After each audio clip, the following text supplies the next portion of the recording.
नमस्कार दोस्तों, भारत लोक पर आपका स्वागत है। जम्मू कश्मीर की नई नवेली सरकार के गठन के अभी कुछ ही दिन हुए हैं कि इसी बीच राज्य के मुख्यमंत्री और नेशनल कॉन्फ्रेंस के नेता उमर अब्दुल्ला ने इस्तीफा दे दिया, जिसकी चर्चा जोरों पर है। यह इस्तीफा तब दिया है जब जम्मू कश्मीर को पूर्ण राज्य का दर्जा दिलाने की मांग जोरों पर है।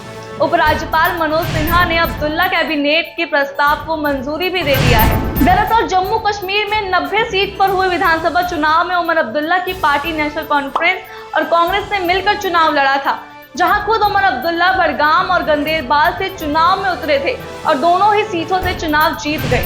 कुल मिलाकर कांग्रेस और नेशनल कॉन्फ्रेंस ने 48 सीटें जीती, तो नेशनल कॉन्फ्रेंस के नेता उमर अब्दुल्ला मुख्यमंत्री बने। नियमों के अनुसार भले ही एक से अधिक सीटों से चुनाव लड़ा जाए या जीता जाए, लेकिन आप एक समय पे किसी एक सीट का ही प्रतिनिधित्व कर सकते हैं, दूसरी सीट आपको छोड़ना होता है।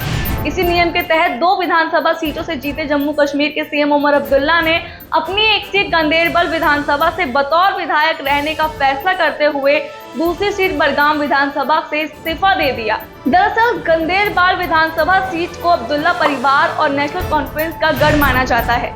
अब्दुल्ला इससे पहले जब 2009 से 2014 तक सीएम थे, तब भी इसी सीट से विधायक थे, जिसे बरकरार रखते हुए उमर अब्दुल्ला ने यहां से विधायक रहने का फैसला किया है। बता दें कि 95 सदस्यों वाली जम्मू कश्मीर विधानसभा में 90 सीटों पर चुनाव के जरिए, जबकि 5 सीटों पर उपराज्यपाल द्वारा मनोनीत विधायक हैं। हाल ही में जम्मू कश्मीर में संपन्न 90 सीटों पर विधानसभा चुनाव में नेशनल कॉन्फ्रेंस और कांग्रेस गठबंधन को जीत मिली, जहां नेशनल कॉन्फ्रेंस को 42 जबकि कांग्रेस को 6 सीटें मिली, वहीं बीजेपी को 29 सीटें मिली। वहीं अब उमर अब्दुल्ला के एक सीट से इस्तीफा के बाद नेशनल कॉन्फ्रेंस के विधायकों की संख्या अब 41 रह गई है, लेकिन कांग्रेस के 6, आम आदमी पार्टी के 1 और माकपा के 1 विधायक के साथ निर्दलीय विधायकों का समर्थन होने के कारण सरकार पर कोई संकट नहीं दिख रहा है। आज के लिए बस इतना ही। आपसे फिर मुलाकात होगी ऐसी और वीडियो के साथ। तब तक देखते रहिए भारत लोक।